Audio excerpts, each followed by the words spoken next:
Hello, welcome to Ennara Reacts. Today I am watching another episode from the Fat Electrician, and this one is on the unluckiest ship with an untouchable crew, the USS William D. Porter. So let's see what that's about. Yes, the time the USS Iowa got a jacuzzi tub installed in it, and then like 2 days later, an American destroyer shot a torpedo at it.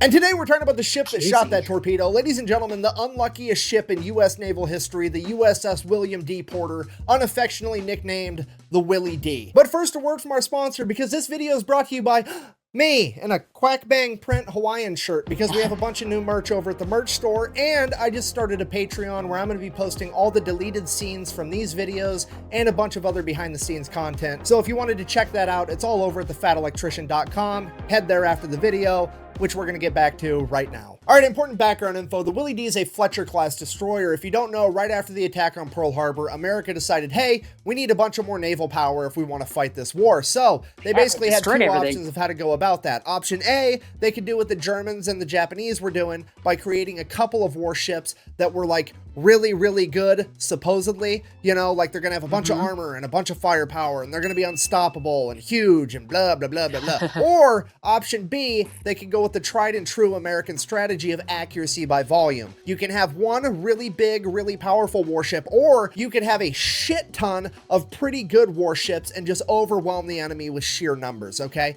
It's kind of like that decision that you make at 2 a.m. when you're drunk and you call Domino's and you're like, hey, can I get a large pizza? And the guy on the other end of the line is like, yeah, I can give you one large pizza, or hear me out, I can give you like 57 medium pizzas for the same price. America's picking the 57 medium pizzas every time. Okay, if you're not picking up what I'm putting down, the Fletcher-class destroyer is quite literally the Sherman tank of the ocean, okay? America built a ton of them. Which, you know, good, that's a great strategy. The only problem with making a bunch of new warships, though, is that you're gonna need a bunch of new sailors, and new sailors don't always have a ton of experience, and that is where the story really begins. So, once upon a time, July 6, 1943, the USS William D. Porter gets commissioned and put into service. We now have a brand new warship being crewed by presumably a bunch of rookies. And they're in need of their first mission. It's probably going to end up being something pretty easy, you know, where all the new guys can get their feet wet, get some experience, build their confidence up, something along those lines, you would think, but no, absolutely not. We're going to go ahead and send them on a super duper top secret mission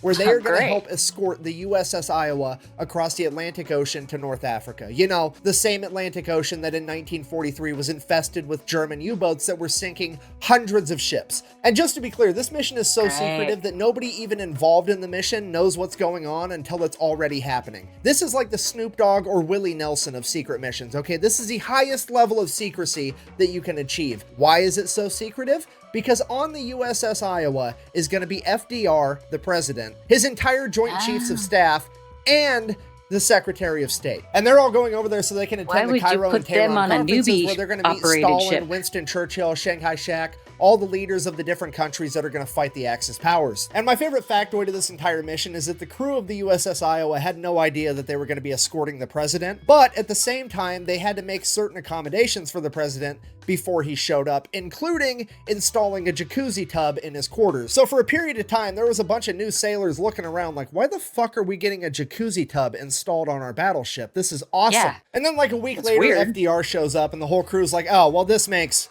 way more sense now, because obviously FDR can't really shower. He's going to need a bathtub because, you know, he's got that water polo injury or whatever happened to him. Anyways, so the Willy D goes to leave port for the very first time to meet up with the USS Iowa, and while backing up, they forgot to bring the anchor up all the way and proceeded to scrape the life rafts and a bunch of other equipment off of the destroyer next to it, and then they bumped into like 2 more destroyers just trying to get out of the harbor. Jeez.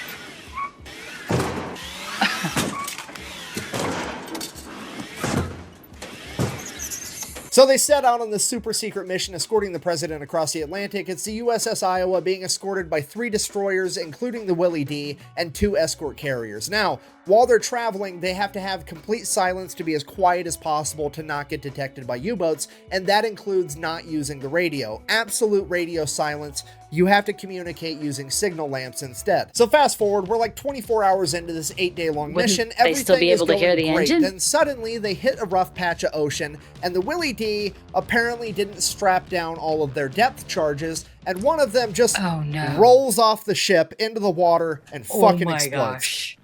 Okay, now the crew of the Willy D knows exactly what happened, but all the other ships have no idea, and all they know is that there was a huge explosion underwater near the boat that the president is on. Everything went from 0 to DEFCON holy shit like that. So they're thinking they're getting attacked by German U-boats. They break out into evasive maneuvers. Everybody's running to their battle stations, getting ready for a fight, and then the Willy D hops on the signal lamp and we're like, sorry, that was us. The whole radio silence thing actually comes in pretty clutch for the Willy D right here because since they can't talk on the radio, command has no idea of actually figuring out what happened. They're not going to know that somebody just forgot to ratchet strap down the depth charges, and they also can't get chewed out via signal lamp. So the whole conversation is pretty much just that. Hey, that was us. We're not getting attacked. The end. For now. And since this is the first of 8 days on this voyage, there's a good chance that everybody's just gonna forget that this happened and we can all move on. Fast forward 2 days, we're now on the 3rd day of the 8-day voyage, and the USS Iowa goes full dog and pony show mode, and they decide they're gonna release a bunch of weather balloons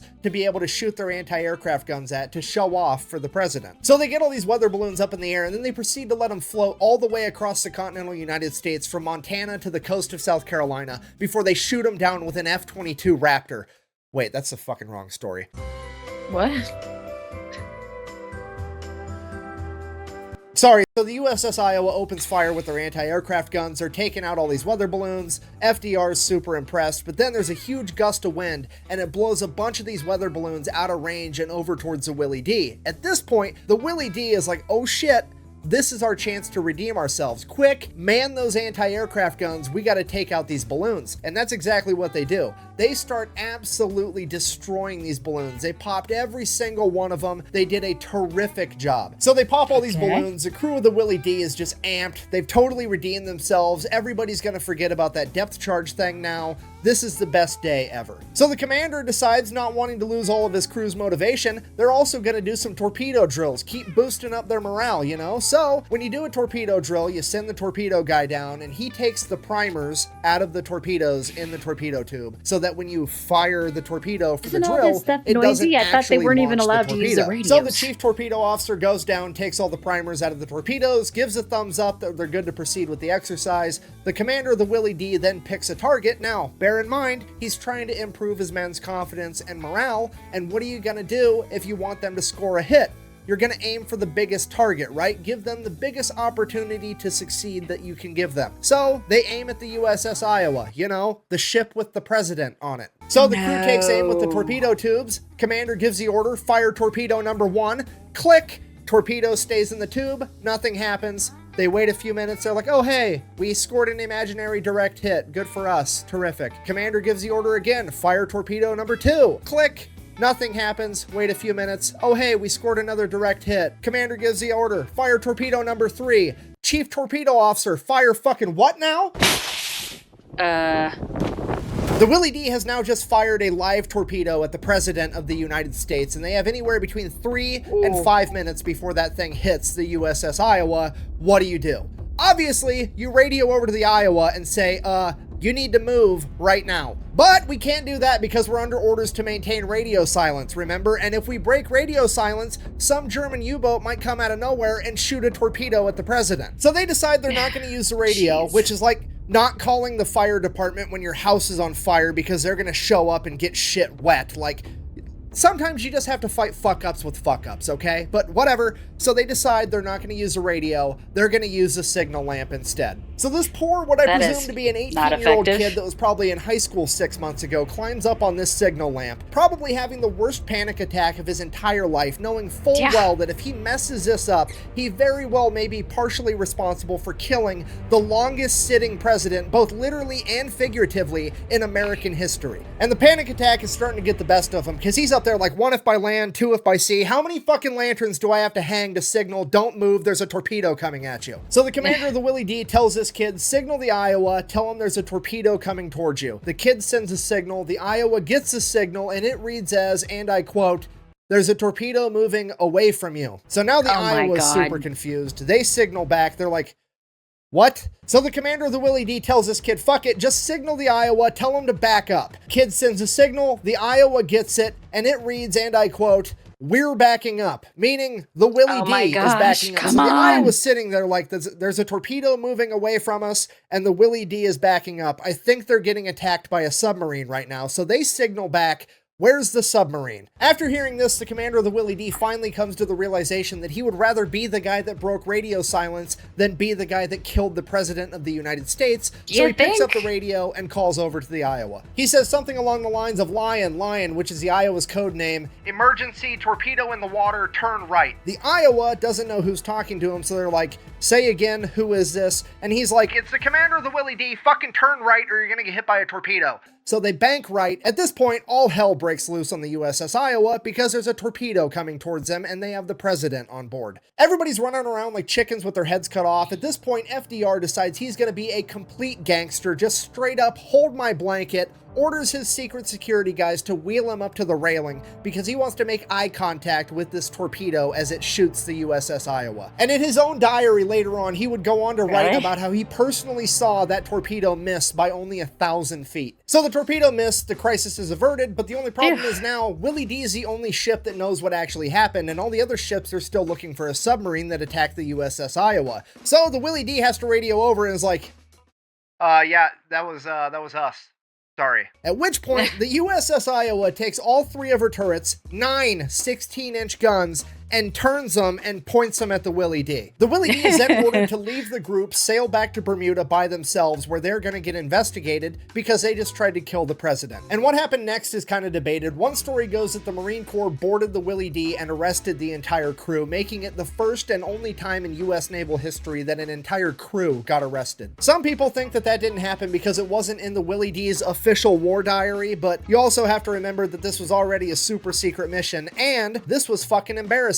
I mean, the government didn't release this to the public until the late 1950s after World War II. So it could have actually happened and the US government covered it up because, you know, the US government covers up all kinds of shit all the time. But what we do know for sure is that the chief torpedo man that failed to remove that 3rd torpedo primer got sentenced to 14 years of hard labor, or at least that was until FDR decided to be a complete gangster yet again, because apparently he found the entire almost assassination attempt thing funny and decided to pardon him. So that was that. The president stepped in, said it was fine. Now the Willy D got sent over to the Northern Pacific. They had to make their way through the Panama Canal up the West Coast. Now they're operating off the coast of Alaska and around the Aleutian Islands. They're there for about a year and everything goes great. They do a bunch of training, they go on a couple missions doing anti-submarine work, they do some shore bombardments, everything goes according to plan and it's perfect. Then they finally get the word that since they're performing so well, they're going to get sent over to the actual Pacific theater and they're going to be fighting in the Philippines and eventually the Battle of Okinawa. Like, this is where the real fighting is going on, and these guys are pumped to be sent there. So just to reiterate, like, they've done their time, they've put a lot of hard work in, they're starting to redeem themselves, they're getting another shot, and they're about to leave the Northern Pacific. What do you think they do? They throw a party, obviously. Break out the booze. We're gonna have one big party before we actually go off to war. So they all get hammered, and somebody has the bright idea, you know what we need? Some fireworks. Load a round in one of the 5-inch guns, we're gonna fire it. And that's exactly what they do, and sure enough, that 5-inch shell makes its way to land, and not only does it hit land, it hits the military post that they were operating out of, and on that military post, it landed in the front yard of the commander's house while he was having a party full of all the other high-ranking officers.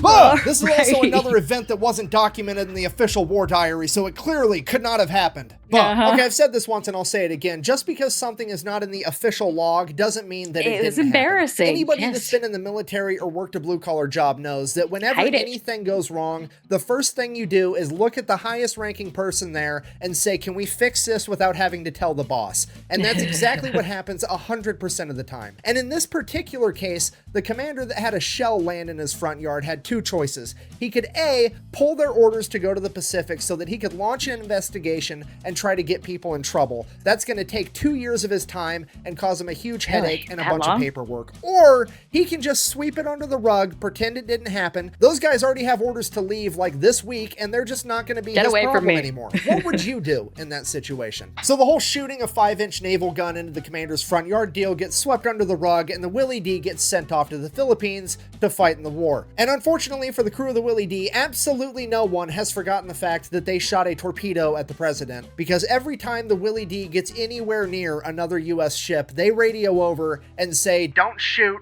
we're Republicans," you know, because FDR was a Democrat. But despite their past and despite being made fun of, they actually start kicking ass. They get put on anti-kamikaze duty and start doing a really good job. They shoot down a bunch of would-be kamikazes. They send a lot of radio transmissions letting people know that kamikazes are inbound. They're really starting to turn it around. Fast forward to the Battle of Okinawa, one of the largest naval battles of World War II, I believe the largest amphibious landing in the Pacific Theater during World War II, and yes, the battle where the Yamato gets sunk. Is that relevant to the story in any way whatsoever? Absolutely not, but I'm gonna bring up the Yamato being a coral reef every chance I get for the rest of my life. Sorry, Battle of Okinawa, Willy D is on anti-kamikaze duty, and sure enough, here comes a kamikaze. But unlike usual, it's not trying to fly past the Willy D to make it to the more valuable ships. No, this kamikaze is coming for them. Now, I've heard conflicting accounts as to what type of plane this kamikaze was. I've heard that it was either an Aichi-style dive bomber, commonly referred to as a VAL, or a Mitsubishi Zero. Now, I don't know why they called the dive bomber a VAL, but I believe they called the Mitsubishi a Zero because 0 was the numerical representation of how many times these planes made a successful landing on average. Either way, it's coming right for them, so they open fire with the anti-aircraft guns. They end up shooting the plane down right in front of them. The plane sinks underneath the water. The day is saved. Hooray. Or so they thought, because the kamikaze apparently hit the water at the angle it was diving at. It then sank below the water and continued to glide until it got underneath the Willy D and then blew up, breaking the back of the entire ship and causing it to sink over the course of the next 3 hours. The entire crew was forced to evacuate. Thankfully, all of them made it out okay. All right, now let's recap, because everybody refers to this story as the story of the Willy D, the US Navy's unluckiest ship. And it is. It was crewed by young men from the very beginning and experienced mishap after mishap, and would ultimately meet its demise after getting blown up by a plane that was underwater that it had already shot down. If that's not unlucky, I don't know what is. However, I would also like to put forward that this has probably been the story of the US Navy's luckiest crew, because nobody else has done this much dumb shit and never had to face consequences for it. Leaving port for the first time, they backed into multiple other warships. Nobody cared. 24 hours into their first mission, they dropped a depth charge when they were supposed to be being quiet, and everybody seemingly forgot about it because it got overshadowed by the fact that they shot a torpedo at the President of the United States. Then, when they were about to face consequences for that, the President stepped in and pardoned them. Then, they went ahead and shot a 5-inch artillery shell into the front yard of a base commander's house while he was having a house party full of a bunch of other high-ranking military officials, meaning that that is now 2 almost accidental assassination attempts on high-ranking people in the span of a year, but that just got swept under the rug. No big deal. Then, when they finally get their shit together and start turning it around and being productive members of the military and start really kicking ass, what I can only describe as divine intervention steps in and blows up their entire ship with an underwater airplane that they had already shot down, and somehow all of them make it out completely okay. So in conclusion, I guess this has been the story of the unluckiest warship that was manned by the luckiest crew in US naval history. Thank you for watching. Best way to support the channel is go buy some merch over at thefatelectrician.com. Quack bang, out. Alrighty, there you go. Unluckiest ship, luckiest crew. Although I'm wondering how that worked for the crew in their next assignments, when I'm presuming they must have been reassigned to different ships upon the sinking of the Willy D. Did they remain lucky, or were they completely razzed for having been a part of the crew on that unlucky ship? Who knows? Thanks for watching, and if you have any recommendations for other videos or things to watch, drop it in the comments, and I'll put a link to the original in the description. And remember to hit like and subscribe.